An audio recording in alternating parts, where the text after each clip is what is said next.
vamos a estar iniciando ya así lo que tenemos para hoy. Lo que tenemos para hoy, si Dios lo permite, como siempre, pues va a ser terminar el día quinto. Ya nos queda poquito el día quinto. Y nos vamos a meter en el día sexto. Y a ver si podemos llegar a eh, la mitad del día sexto. Y dejamos listos los animales. Para la semana que viene, si Dios lo permite, podré empezar con la creación del Adán, la creación del ser humano. Que esa creación nos va a llevar un tiempito verla también. Así que bueno, sin más dilación, voy a compartir con vosotros la presentación. En cuanto la tengáis en pantalla, tenéis la potestad del César. Aprovechadla, me levantáis el pulgar. Por favor, voy a compartir. Todavía no he compartido, ¿eh? Nadie diga, no me sale nada. Un momento, por favor.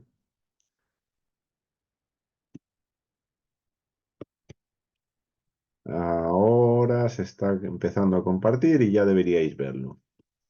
Muy bien, gracias. Qué bonito, Ave César.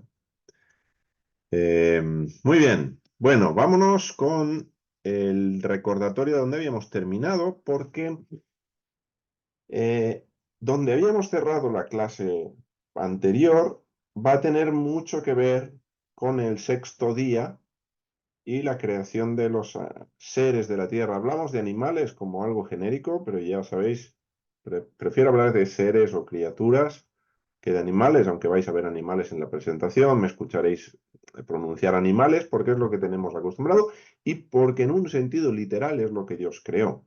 Hablamos de animales también, pero no hablamos exclusivamente de animales. Entonces, eso hay que tenerlo siempre presente. Entonces, bueno, cerrábamos con esta idea de que la temática sobre dragones, estuvimos hablando de los Taninim Aketolim, los grandes dragones que estaban en las aguas, en los mares, pues es una temática que reaparecería juntamente con las aguas, con los reyes, en el libro de Apocalipsis, libro de Revelación, último libro del llamado Nuevo Testamento, para mostrar, pues una vez más, la victoria de Dios sobre todo este tipo de seres, de criaturas. Bien, entonces quería simplemente recordarlo, si nos da tiempo, pues será algo que también estaremos viendo al concluir. Bueno, sed todos bienvenidos, ¿eh? No sé si he dado la bienvenida o no, pero si hay alguien, pues que no le he dado la bienvenida, aprovecho y sed todos bienvenidos.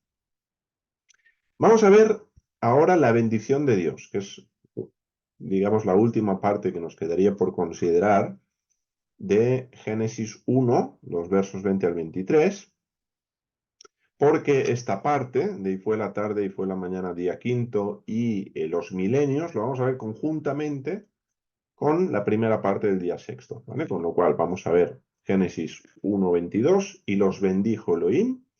Aquí lo tenemos en la traducción. Y aquí lo tenemos en el texto.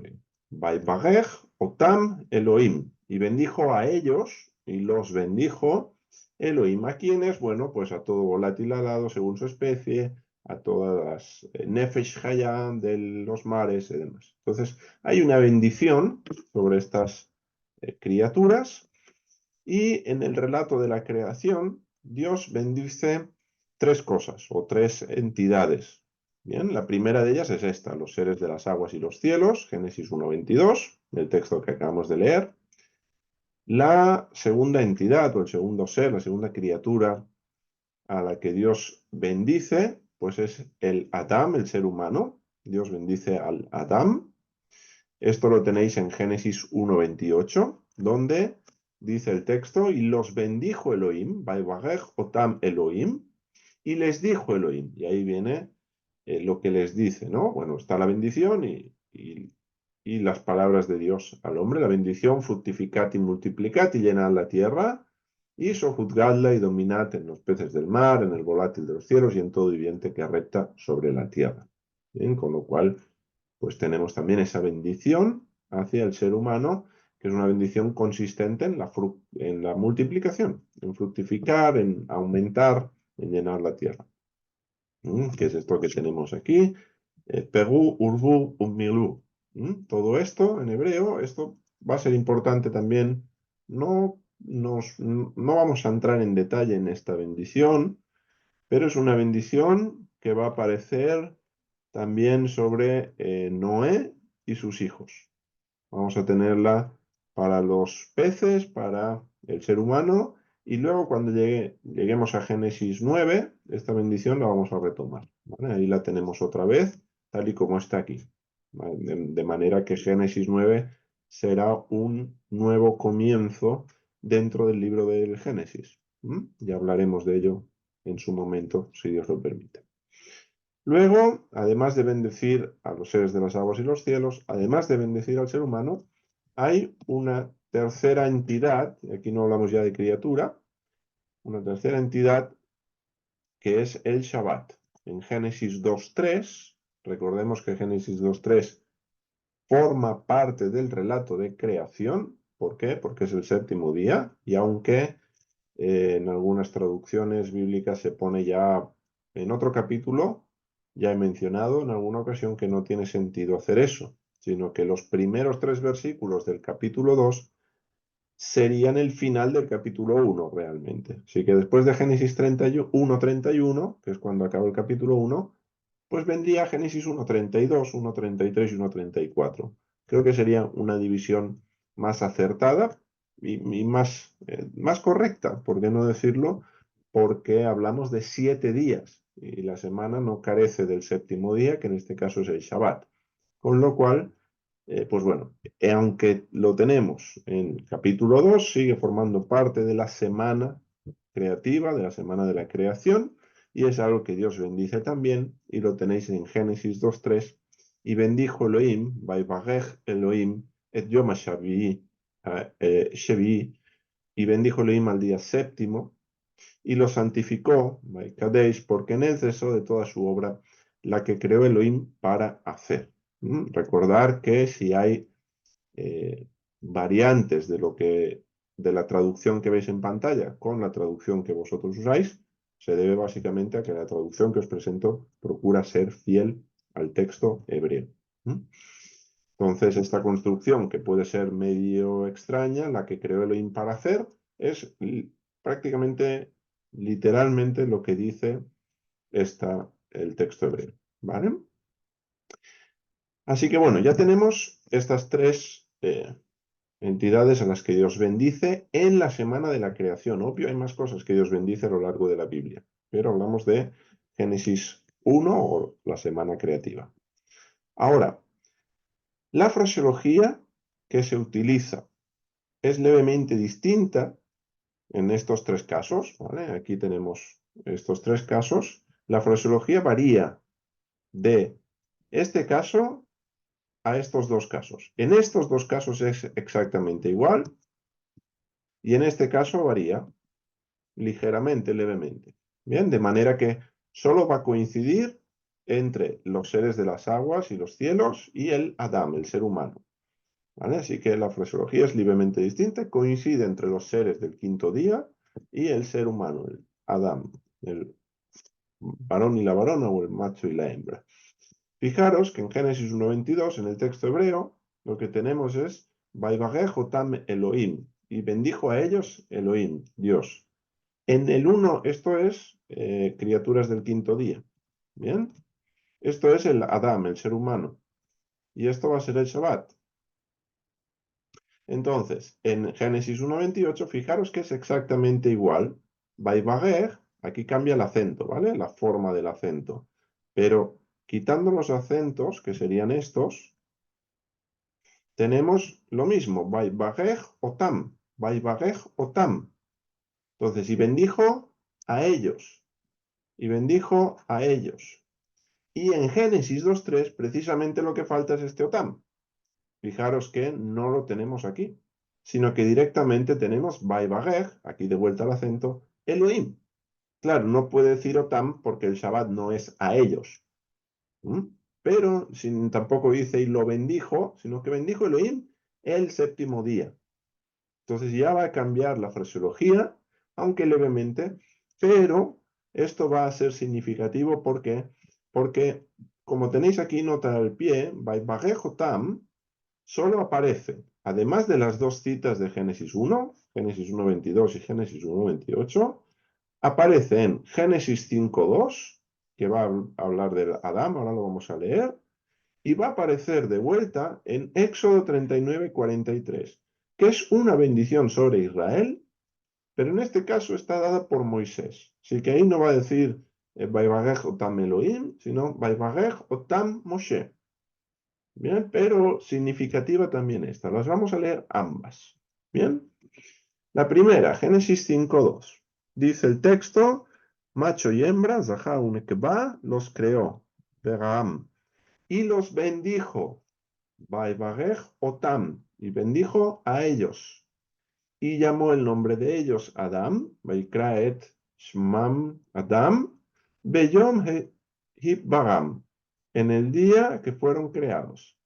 Entonces, y los bendijo, vamos a tener Vaivarech Otam. Por lo tanto, al Adam, el Vaivarech Otam será por dos. Uno, el de Génesis 1:28, y otro aquí en Génesis 5:2. Ahora, la bendición de Moshe sobre Israel.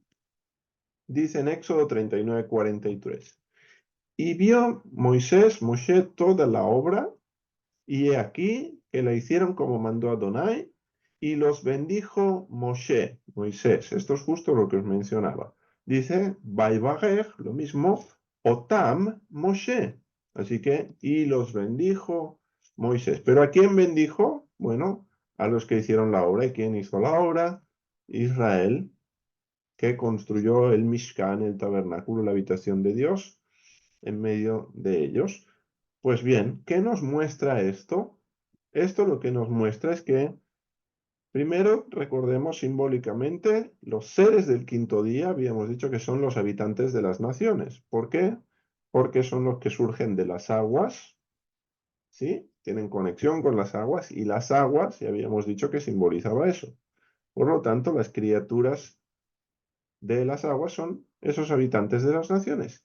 Y el Adam, algo que iremos también perfilando, es Israel, el pueblo de Israel. Por lo tanto, hay una conexión entre las naciones e Israel. ¿Por qué? Porque hay una conexión entre los seres del quinto día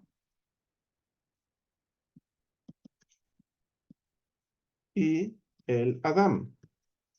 ¿Cuál es la conexión? La bendición. La bendición a multiplicarse. Entonces, de la misma manera que los habitantes de las naciones tienen que multiplicarse, y esa es la bendición de Dios sobre ellos, también el ser humano, y simbólicamente entendido como Israel, tiene la bendición de Dios de multiplicarse, de crecer, de llenar la tierra. No sé cuánto recordaréis cuando estuvimos viendo ese bullan las aguas, cómo ese bullir de las aguas era un verbo que reaparecía para hablar de cómo Israel se multiplicaba en Egipto y cómo Israel bullía en Egipto, en las aguas. Bien, entonces vamos a ir conectando diferentes piezas del puzzle y viendo cómo hay esa lectura simbólica y esa conexión a través de la bendición dada por Dios entre las naciones e Israel a crecer y a multiplicarse. Ahora, ¿cómo compaginamos esto? ¿Qué seguimos aprendiendo de esto? Pues bueno, en Génesis 48 hay una otra pieza que nos va a ayudar a seguir uniendo, y es la bendición de Jacob, de Israel, sobre Manasés y Efraín. ¿Sí? Aquí en este caso aún se va a dirigir a los dos. Hay algo específico que Jacob va a bendecir sobre Efraín. Recordemos, Efraín y Manasés son sus nietos. Son hijos de José, de Yosef, y de una mujer egipcia, hija del sumo sacerdote egipcio. Bien, entonces ellos tienen dos hijos, Efraín y Manasés, y Jacob los va a adoptar en este capítulo 48. Ese capítulo es fascinante. Llegaremos, lo veremos si Dios lo permite y aprenderemos de él. Bueno, ahí en el texto bendice y ¿qué les dice? El mensajero que me redime de todo mal bendiga a estos mozos. Yevarej, el mismo verbo, solo que en otra conjugación, ¿vale? En otro tiempo, pero no es vaibarej, pero es lo mismo prácticamente. Solamente eso, que está conjugado de otra manera. Bendiga a estos mozos y sea llamado en ellos mi nombre y el nombre de mis padres Abraham e Isaac. Y literalmente, desoben es este verbo que tenéis aquí en azulito, y desoben, que dice beyitgu, ¿vale? Beyitgu, ahora iremos a este verbo, y desoben para aumentar en el interior o en medio de la tierra. Fíjate que en Reina Valera 1960, por ejemplo, traduce multiplíquense, pero el verbo multiplicarse en hebreo es otro, no es este que tenemos aquí. Este que tenemos aquí, te voy a pedir, y ahora lo vamos a ver en grande, que te quedes con esta letra, la Dalet y la Gimel, porque esto y esto forma parte del patrón verbal, por lo tanto, de la conjugación. La raíz es la Dalet y la Gimel. Entonces, Dalet, Gimel, vamos a ver ahora estas dos letritas, una que es como una T, aunque con este palo más corto, y esta que es como una persona andando, ¿sí? Estas dos letras las vamos a ver ahora. Este es el verbo beyitgu, es el verbo daga, conjugado en este tiempo, en esta construcción, en este tiempo, cal o pal, para los que también estudiáis conmigo en hebreo, pal, cal y pal sabéis que es lo mismo. Yictol, un imperfecto, tercera masculino plural, de la raíz daga, fíjate, la dalet y la gimel con una G, igual que aquí. ¿Bien? De esta raíz, dalet, la pongo aquí un poco más grande para que se vea mejor, de esta raíz, son las tres letras que dan lugar a este verbo conjugado de esta manera, deriva el sustantivo masculino dak, que es este, fijaros, lo pongo en grande para que se vea bien, dalet y gimel, la T con el palito más corto, solo con un techito, y la gimel, el hombre andando. La raíz de beyitgu, o en femenino, daga, que significa tanto daga como pez, uno en masculino y el otro en femenino, es lo mismo. Daga o dak, solamente que uno cambia el género. Entonces, pescado, pez es el sustantivo, daga es el verbo y por lo tanto son de la misma familia léxica. Un pez o un pescado, ¿qué acción lleva a cabo? Sí, se multiplican, claro, es verdad, pero de manera específica aquí no está utilizando multiplicar, sino desovar, porque esa es la manera específica que tienen los peces para multiplicarse. Entonces, Jacob, cuando bendice a Efraín y a Manasés, que recordemos, llegan a ser tribus de Israel por adopción, ¿qué les está diciendo? Que se multipliquen como peces. Les está dando esa bendición que está conectada en Génesis 1 entre los seres del quinto día y que Dios bendice a los seres del quinto día y el Adán, el ser humano, que va a llegar a ser un símbolo de Israel, del rey de Israel y del pueblo de Israel, ambos juntos. Bien, de esa manera, pues tal vez estas ideas nos ayuden a entender y nos sean útiles para entender ese llamado de Jesús, de Yeshua, a ser pescadores de hombres. Recordemos que a Simón y Andrés, ahí está el milagro ese de la pesca milagrosa famosa, y le dice, seguidme, yo os haré pescadores de hombres. ¿Qué tenían que ir a pescar? Bueno, aquellos que desobaban como peces. ¿Sí? Y no me voy a meter con Efraín y Manasés, ni vamos a ir por los derroteros de las profecías sobre Efraín y Manasés, especialmente sobre Efraín, que tiene que ver con la casa de Israel, el reino del norte, la división del reino, pero el que tenga interés, bueno, en YouTube hay un estudio, en el canal de Bienvenido al Origen, un estudio Génesis 48, que es Efraín y Manasés. Ahí podéis profundizar, si es que aún no lo habéis hecho, ahí podéis profundizar más sobre ese tema. Bien, profundizaremos sobre ese tema, pero más adelante. Ahora solo es que vayamos conectando porque hay una bendición a los seres de las aguas. Pues el motivo que encuentro, al menos uno de ellos, es ese.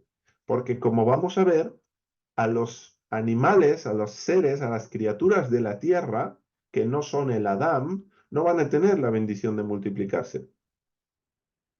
Sin embargo, sabemos que las vacas, que los leones también se multiplican, también paren, también crecen. Bien, entonces, ¿por qué bendición el quinto día? ¿Por qué bendición al ser humano, al Adán, pero por qué no bendición a las bestias de la tierra? Bueno, cuando veamos qué son las bestias de la tierra, igual nos interesa que Dios nos las bendijera con la multiplicación. Bien, bueno, hasta aquí entonces vamos a dejar el quinto día por ahora. Voy a compartir ya el sexto día. Bienvenido, Francisco. Y vamos a retomar el final del quinto día para enlazarlo con el milenio, el quinto milenio, cuando veamos el sexto día. Después de ver el sexto día, la primera parte del sexto día. ¿Bien? Entonces, os comparto la presentación.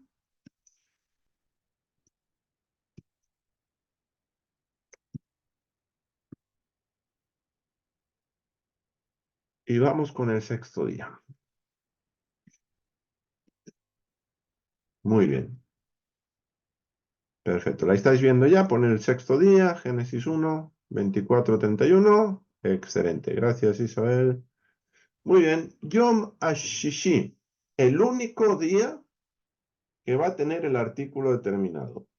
Esto es el artículo en hebreo y por lo tanto el día sexto. Si os fijáis en el resto de días, hemos hablado de día cuarto, de Yom Echad, día 1, no día primero, que sería Yom Rishon, Yom Echad, día 1, y luego día segundo, día tercero, día cuarto, día quinto, pero cuando llegamos al día sexto, no es Yom Shishi, sino Yom HaShishi. Y esto es algo que no tienen el resto de días. Por lo tanto, hay una diferencia en este sexto día. Y va a ser notable cuando llegamos a la creación del Adán, del ser humano. Bien, entonces, el día sexto es el fragmento que va de Génesis 1:24 al 31. Ahora, esta sección es muy amplia. Esta sección es muy amplia. Y la vamos a ir dividiendo en partes. Entonces, la hora del sexto día se lleva a cabo en dos partes. Luego vamos a tener, después de la creación del ser humano, algunas instrucciones al ser humano, asignación de comida, pero principalmente en cuanto a creación, vamos a tener, en primer lugar, la creación de los seres de la tierra, que es lo que vamos a ver, si Dios lo permite, en este tiempo, Génesis 1, 24 y 25. Y luego vamos a tener la creación del Adán, del ser humano, que técnicamente la creación está en Génesis 1, 26, 27, pero que ya la hacemos extensiva hasta el final del sexto día, que es Génesis 1, 31. Bien, estas serían las dos secciones principales. Entonces, recordemos simplemente las tres secciones creativas de Génesis 1 a la luz del verbo bará. Ya lo habíamos mencionado, verbo bagá, que era crear, pero no crear de la nada. Ya esto lo hemos trabajado. Solo recordarlo, que este verbo aparecía varias veces y nos dividía entre lo inanimado, lo que no tenía ánima, por lo tanto que no era un nefesh.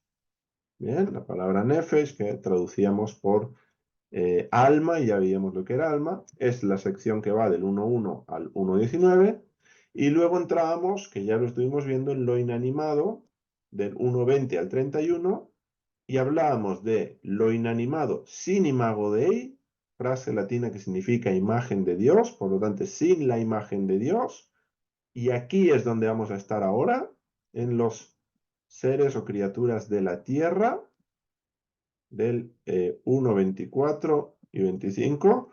Y ya entraremos semana que viene, Dios mediante, al lo animado, el Nefesh, pero que tiene imago Dei, que esta era la diferencia, que es el Adam.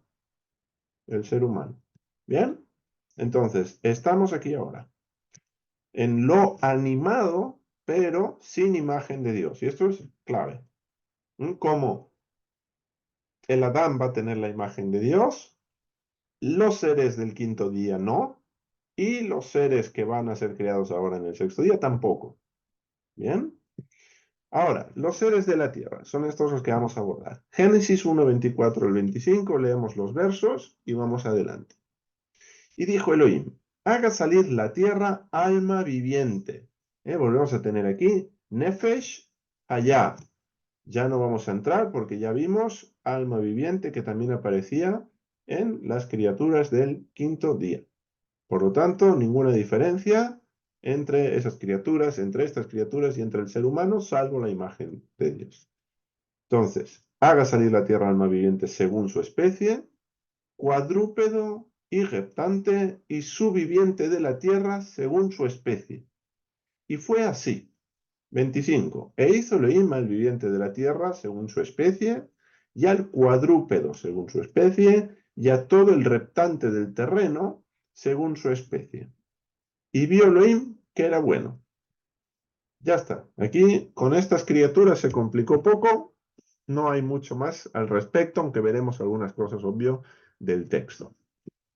En esta primera parte, ¿qué hace Elohim? Bueno, las acciones de Dios son las siguientes. Primero habla el salir de la tierra. Y aquí tenemos una relación con el tercer día de la creación. Recordémoslo. Aquí leemos, y dijo Elohim, haga salir la tierra. En el texto hebreo, esto es el verbo haga salir, y aquí la tierra, ¿vale? Por eso tenéis en azul, y en más resaltado, y en resaltado. Entonces, Totse haaretz. Vayomer Elohim Totse haaretz. Nefesh haya. El leminah, según su especie. Bueno, pues Totse haaretz es el verbo haga salir. ¿Dónde teníamos este verbo? También en el tercer día. Fijaros, Génesis 1.12, esto es Génesis 1.22, el texto 1.22, perdón, 1.24, no 1.22, 1.24. Disculpad el error, 1.24. Dice, Vayomer Elohim totse haaretz nefesh haya. Lo mismo que hemos leído.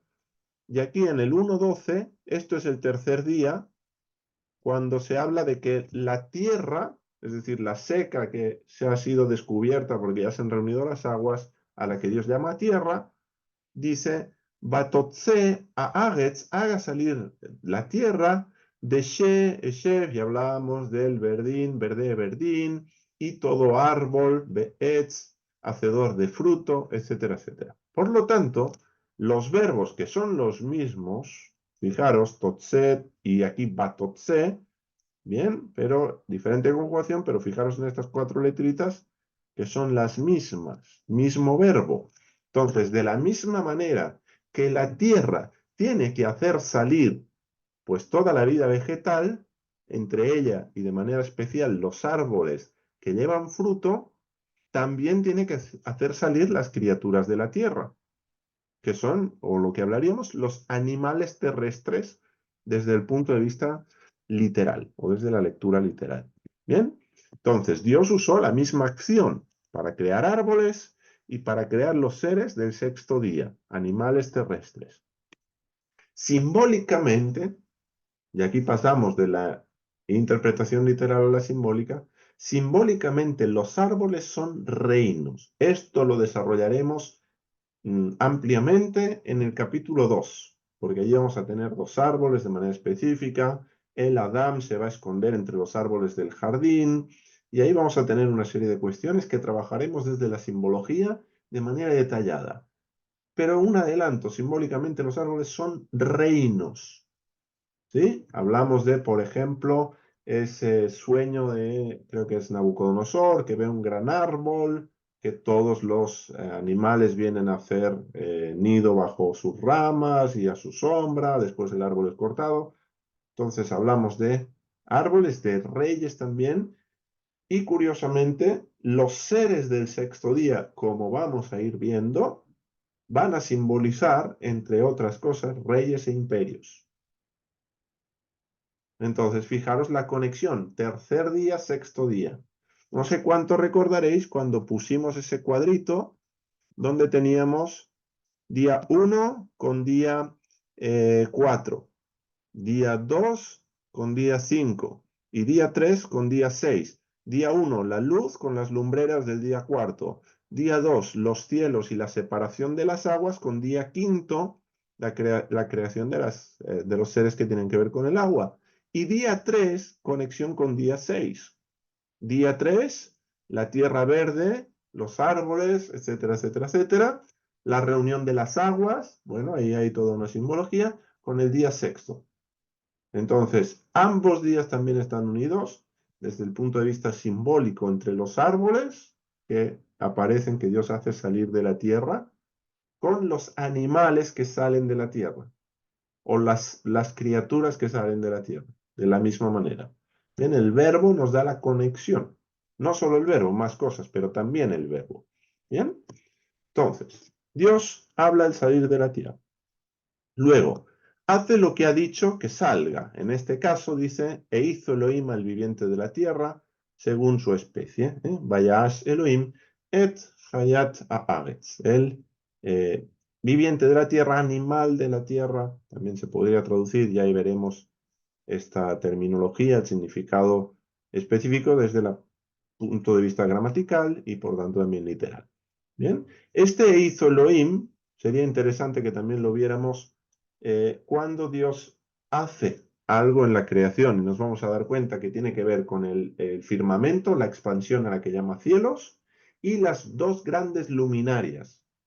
Así que este día, o mejor dicho, las criaturas de este día, también están conectadas a lo que tiene que ver con los cielos. Solamente que no me voy a meter todavía en este terreno para ir poquito a poquito y masticando todo despacito, para que no nos entre una indigestión. Bien, pero estas criaturas terrenales están conectadas con la obra que Dios lleva a cabo en los cielos. Bien, ya iremos también viendo cositas a este respecto. Aquí lo tenéis, Dios hizo la expansión y las dos grandes luminarias, lo que conecta a estos seres de la tierra con los cielos. ¿Vale? Subrayo, seres de la tierra, pero conectados también desde un punto de vista simbólico con los cielos. Ahora, después de que Dios haga lo que ha dicho, que salga de la tierra, pues como ya venimos viendo en otros días, ve y valora su creación. La ve porque es buena, sería una posibilidad, o tal y como habitualmente se traduce, que sería el primer sentido, y vio Elohim que era bueno. ¿Bien? Aún esto, aún igual que los taninim, que los dragones, que los grandes dragones, Dios dice, esto es bueno, también estas criaturas, también estos seres, también de entrada animales terrestres, Dios ve que son buenos, aun con todo lo que eso puede llegar a conllevar. Porque aquí, eh, bueno, no solo tiene que ver con un sentido estético, que lo tiene, no solo tiene que ver con un sentido moral, que lo tiene, sino que también tiene un sentido de que cumple el propósito para el que ha sido creado. Ya hay cuestiones, ya hay personajes en la historia que desde el punto de vista estético y moral no nos parecen buenos. Y de hecho no lo son. Pero desde el punto de vista que cumplen el propósito divino, sí. Desde esta acepción podríamos decir son buenos, aunque no lo sean desde un punto de vista estético y moral. Y aunque no sean buenos para nosotros. Pero cumplen el propósito para el cual Dios los creó. Sí, y sabemos que nuestro Dios es un Dios justo, es un Dios misericordioso, es un Dios de amor, es un Dios más misericordioso que justo, ¿sí? Y tiene diferentes características descritas en el Tanaj. Así que aún criaturas que podrían extrañarnos, que Dios las haya creado, que nos podría costar entender por qué Dios las deja o por qué Dios les permite hacer o por qué Dios, bueno, ahí están porque cumplen un propósito que Dios tiene. Y nada se escapa a su control. Así que lo bueno no son esas criaturas, sino el Dios que tenemos y la soberanía que tiene Dios, sin que eso anule la responsabilidad humana, ¿eh? Ese es el maravilloso equilibrio que Dios entiende y Dios gestiona. Pero cumplen también el propósito de Dios. Ahora, ¿qué seres son? Vamos a ir rápido con esto, porque esto es una cuestión gramatical, pero nos va a ayudar también a entenderlo bien desde el texto hebreo. La primera, dice en el verso 24, si os fijáis, bueno, antes de entrar en una, vamos a ver que aquí tenemos cuadrúpedo, cuadrúpedo, behemá, behemá, la misma palabra en hebreo. Luego nos hablará de irreptante, que será este, bagemesh, irreptante, bagemes, perdón, no bagemesh, sino bagemes, esto sería una S, que la vamos a tener aquí y se va a repetir aquí, y luego nos va a hablar de Behaito Eretz. Y Behaito Eretz es lo que aquí hemos traducido por viviente de la tierra. Viviente de la tierra. Y aquí lo tenemos antes, que es aquí. Viviente de la tierra. Bien, entonces tenemos tres categorías, es decir, son las mismas que se repiten en el verso 24 y luego están en el verso 25, aunque el orden es diferente. Aquí acaba con los vivientes de la tierra y aquí los vivientes de la tierra están en primer lugar. Luego le siguen los cuadrúpedos, luego el restante, ¿vale? Pero son los mismos tres grupos, las mismas tres categorías para entendernos de la tierra, lo que tiene que hacer salir la tierra. Empezamos por Behemá. Behemá es lo que tenéis, perdonad, es lo que tenéis aquí, vuelvo a insistir, Behemá y Beet a Behemá y al cuadrúpedo. Fijaros las letritas, aunque no sepáis hebreo, no importa, si sabéis distinguir dibujitos, entonces aquí tenemos mismos dibujitos, por lo tanto mismas letras. ¿Bien? Esto la G, la Mem, y aquí la Mem, y aquí de vuelta la G. ¿Bien? Misma palabra, misma palabra. Ahora, ¿qué ocurre? Bueno, aquí os ofrezco una traducción donde está exactamente la misma palabra, cuadrúpedo. Cuadrúpedo. Y aunque pueda sonar raro el cuadrúpedo, ahora vamos a ver por qué cuadrúpedo y no otra cosa. Ahora, si por ejemplo utilizáis una traducción como es Reina Valera 1960, insisto, no es para criticarla, simplemente para que tengamos en cuenta qué tenemos en el texto hebreo y conozcamos cómo tenemos que trabajar con esta traducción. No, no es por criticar, yo sigo leyendo esto, no, no pasa nada. Dice, en el verso 24, luego dijo Dios, produzca la tierra seres vivientes según su género, bestias y serpientes y animales de la tierra. Y en el verso 25 leeréis, e hizo Dios animales de la tierra según su género, y ganado según su género, y todo animal. Bueno, cuando leemos ganado y bestias, tenemos dos palabras diferentes. Pero en hebreo tenemos la misma, behemá. Entonces, aquí parece que aquí crea algo y aquí crea otra cosa. Aunque el ganado es bestia, sí, pero las bestias tienen una connotación salvaje que no tiene el ganado. El ganado tiene una connotación doméstica. Entonces, parece que esté creando muchas cosas diferentes, cuando en hebreo son la misma categoría. ¿Bien? Y esto no solo va a pasar en Génesis 1, 24, 25. Esto va a pasar cuando encontréis la palabra animal, la palabra bestia, la palabra ganado, la palabra fiera. Pues puede ser que sea behemá en hebreo en todos los casos. ¿Por qué? Porque la palabra behemá significa y acepta animal, cuadrúpedo, bestia, ganado, animal doméstico, acémila, que sería animal de carga, una burra, un mulo. Bien. Entonces, behemá sería todo esto. Ahora, desde mi consideración, desde el estudio del texto hebreo, ¿qué entiendo que es más eh, acertado para el término behemá? La palabra cuadrúpedo.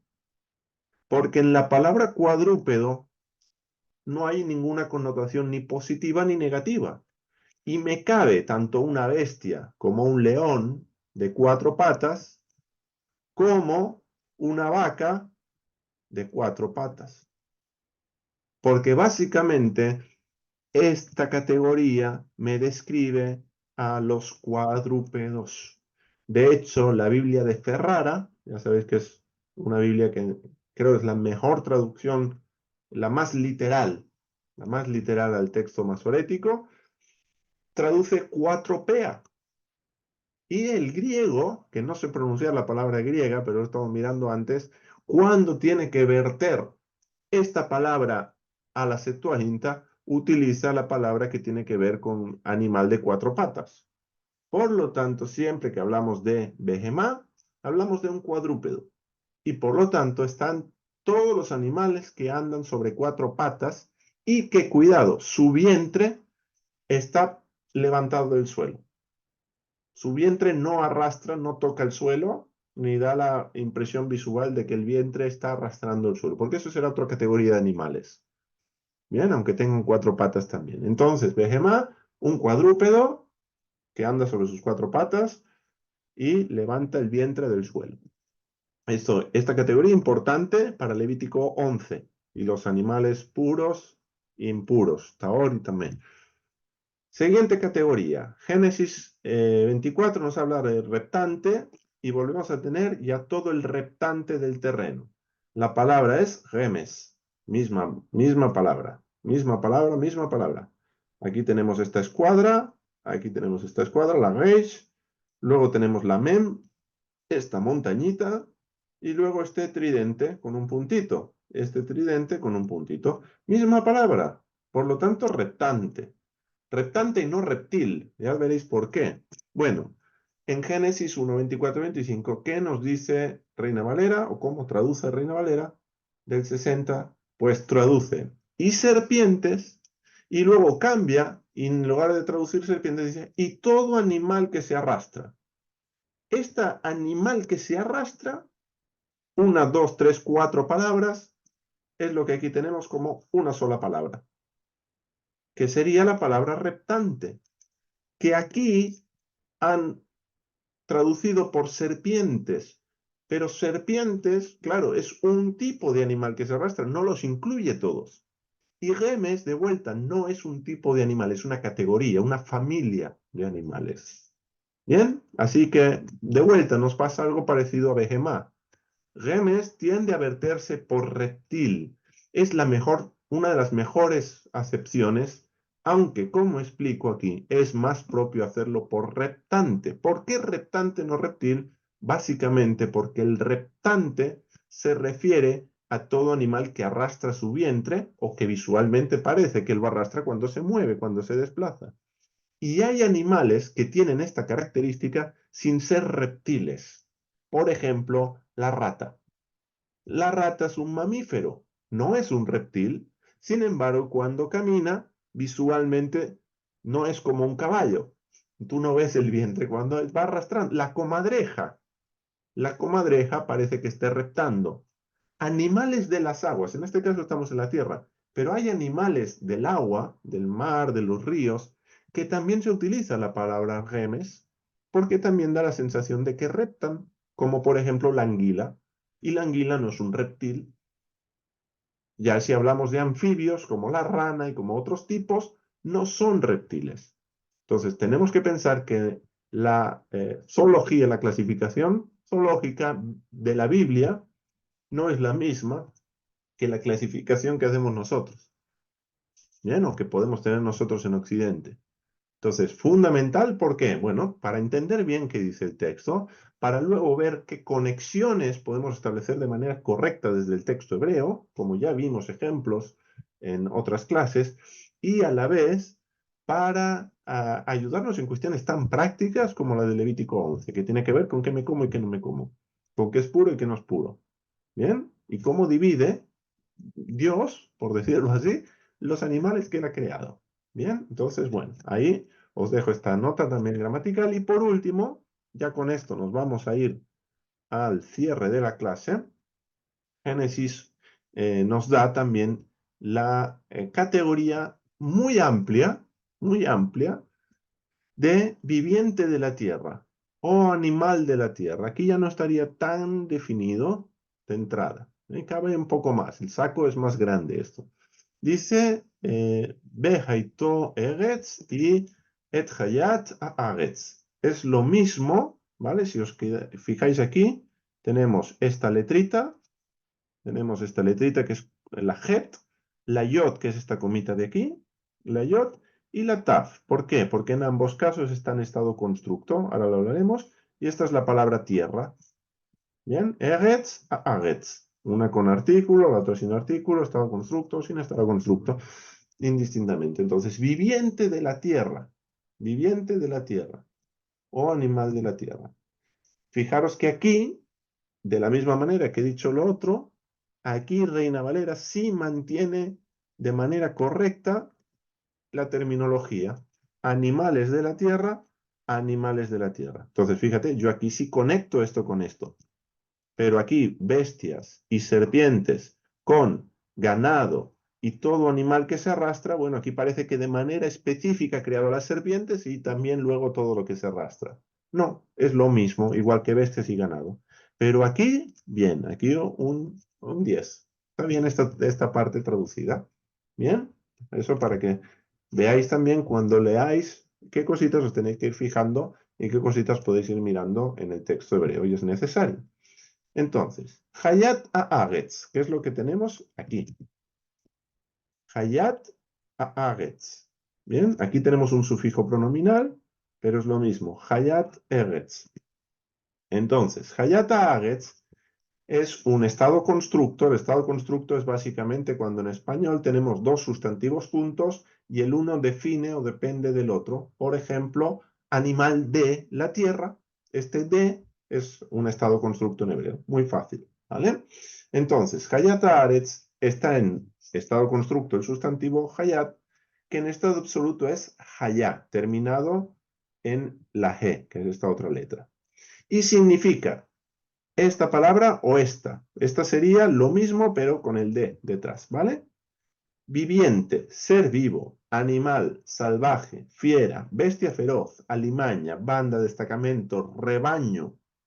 ¿Vale? Todo esto, según el Diccionario Bíblico de Hebreo Español de Luis Alonso Schockel, cabe en Hayat Haaretz. Ahora, lo interesante de Hayat Haaretz es una conexión que nos va a ir llevando a lo simbólico y que nos va a conectar con esos taninim, esos dragones, y esa reaparición de ese lenguaje en el libro de Revelación de Apocalipsis. Y con eso cerramos la clase. Quedan unos poquitos minutos y ya doy paso a preguntas y comentarios si los hay.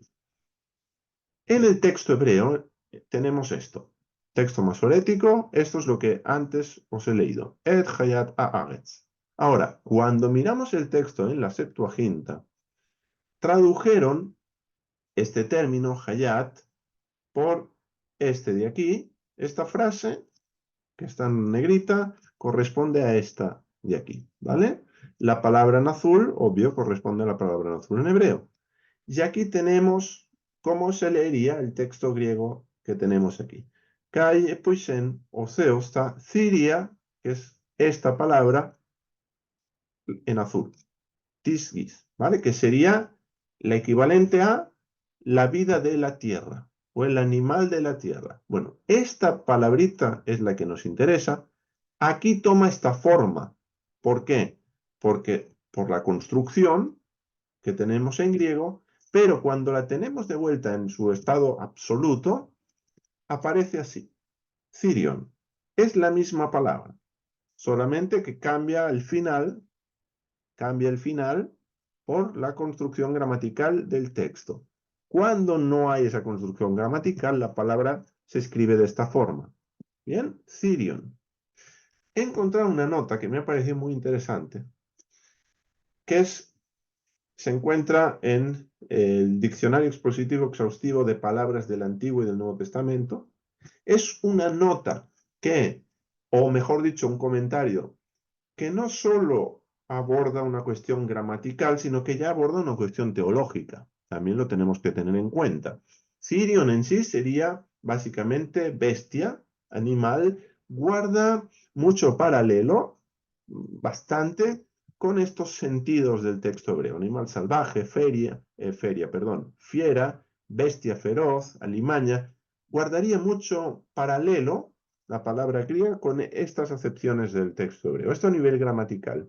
Pero desde el punto de vista teológico, y que es lo que quiero también transmitiros, en el sentido de fiera salvaje, esta palabra se va a usar en el Apocalipsis, en el libro de Revelación, último libro del Nuevo Testamento, de los dos potentados anticristianos, y anticristianos hay que entenderlo como antiungidos, ¿vale? Anti-Mashiach, no cristianos en el sentido de religión cristiana, que están destinados a controlar los asuntos de las naciones con un poder satánico en el periodo final de nuestra era presente. ¿Sí? Apocalipsis, y aquí tenéis todas las referencias de Apocalipsis, ¿eh? Por eso no pongo ya Apocalipsis, se está refiriendo el comentario y aquí los versos de Apocalipsis donde aparece esta palabra, donde aparece esta idea, y por lo tanto, ¿qué ocurre aquí? Que nos está conectando la Septuaginta en su traducción griega, el texto masorético, haciéndonos de puente con lo que los escritores del llamado Nuevo Testamento, especialmente en este caso Juan escribiendo el libro de Apocalipsis de Revelación, va a atribuir a ciertas bestias que tienen estas características. Características que ya hablábamos también y veíamos en el quinto día con los Akedolim, los Sataninim Akedolim, los dragones grandes o los grandes dragones, entre los cuales uno de ellos era Faraón, pero no exclusivamente Faraón, porque los dragones que describe Apocalipsis tienen 7 cabezas y 10 cuernos, y también en Apocalipsis el ángel va a interpretar qué significa eso, nos va a hablar de reyes, y nos va a hablar de reyes. ¿Recordáis que hemos dicho que los reyes están conectados a los árboles, reinos, imperios del tercer día? Bueno, ahí está la conexión, de vuelta en la lectura simbólica. ¿Sí? Estamos saltando de un plano a otro. Bien, entonces, quinto y sexto día, y con esto termino. Quinto y sexto milenio. ¿Cómo tenemos que entender? Y de esto mencioné algo en su clase en su momento, cuando hablamos de los diferentes milenios. Bueno, estamos situados en este periodo, día quinto, día sexto. ¿Sí? Acabó el cuarto milenio con las lumbreras. Bien, las dos grandes lumbreras. Hablábamos de que en este periodo había nacido Jesús, Yeshua. Habíamos hablado que todo esto fue el periodo de la monarquía de Israel. Bien, y la Biblia, el Tanaj, se ocupa de este periodo. Teníamos el periodo de los macabeos, teníamos todos los diferentes periodos de jueces, es decir, todo lo que tenía que ver de alguna manera con gobierno, pero enfocado principalmente en Israel. Teníamos el exilio también, el retorno del exilio. Bien, ahora a partir de aquí, claro, la Biblia nos continúa escribiendo la historia de Israel después de la caída del Templo de Jerusalén, no la historia. Sí han escrito más cosas, pero no en el Tanaj. El Tanaj acaba ya con el exilio, luego tenemos Macabeos y luego ya empezamos Nuevo Testamento. Y algunos de los escritos del Nuevo Testamento, pues, son de ese periodo del tiempo. Pero a lo que me refiero es que la historia no sigue escribiendo. La historia, ya hay otras fuentes que nos hablan de eso. ¿Y qué ocurre en este periodo de la historia en adelante? Bueno, que empiezas a tener, ¿qué cosa? Predominio de las naciones, los seres de las aguas y las aguas quinto día, y entrando al sexto día, antes de la creación del Adán, que no sabemos en qué momento del día fue, al menos desde el texto bíblico, antes de la creación del Adán, del ser humano, tenemos esta creación de animales que simbolizan reyes y gobernantes, y aquí sí utilizo este término porque nos va a sonar terminología bíblica, bestias. Las bestias de Daniel, las bestias de Apocalipsis, todo esto está en este milenio. Y sin pretender dar fechas de acontecimientos. Dios me libre de dar una fecha que no tengo y no sé, y que sinceramente creo que nadie tiene ni nadie sabe, aunque se vaticinan muchas cosas, pero la Torá nos dice que no vaticinemos.